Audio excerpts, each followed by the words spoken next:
ఏదైతే 6 అంశాలు ఉన్నాయో దానికి సంబంధించి జియో 46 పైన ఆల్రెడీ ఏదైతే సబ్ కమిటీ వేసి క్యాబినెట్ సబ్ కమిటీ వేసి చర్చలు జరపడం జరుగుతుంది.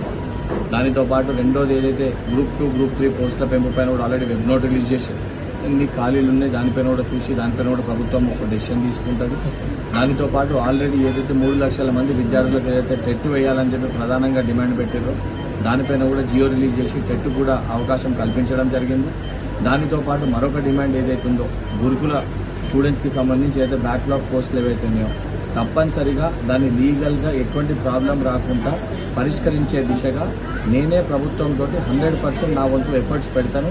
దానికి లీగల్గా కాంప్లికేషన్స్ ఏమున్నా చర్చలు జరిపి ఏ రకంగా పరిష్కరించగలుగుతామో ప్రభుత్వం సంబంధించిన అధికారులతో మాట్లాడి సమస్యను పరిష్కరించుకుంటాం. దానికి 100% నేనే ముందుండి ఆ సమస్య పరిష్కారానికి నేను మిమ్మల్ని తీసుకొని వెళ్ళి మాట్లాడతాను.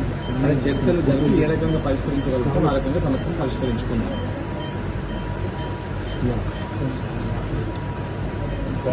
దాని బలమూరు వెంకట్ గారు ఇలాంటి హామీలు ఇచ్చారు, మీరేమంటారు?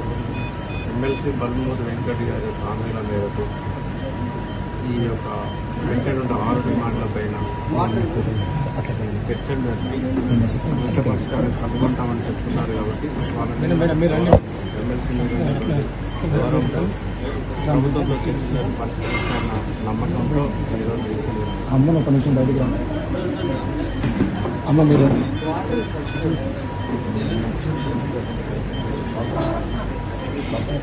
ఇక్కడ ఇక్కడ ఎంతకెళ్ళి అందరూ hit TV presents like, share, comment. TV వాళ్ళకు కూడా నేను ఒక సర్ప్రైజ్ ఇద్దాం అనుకుంటున్నాను. మీరు మాత్రమే జెస్సీ ఎందుకు అయ్యారు? ఇలాంటి అమ్మాయిలకి పిలవడానికి బాగుంటుంది.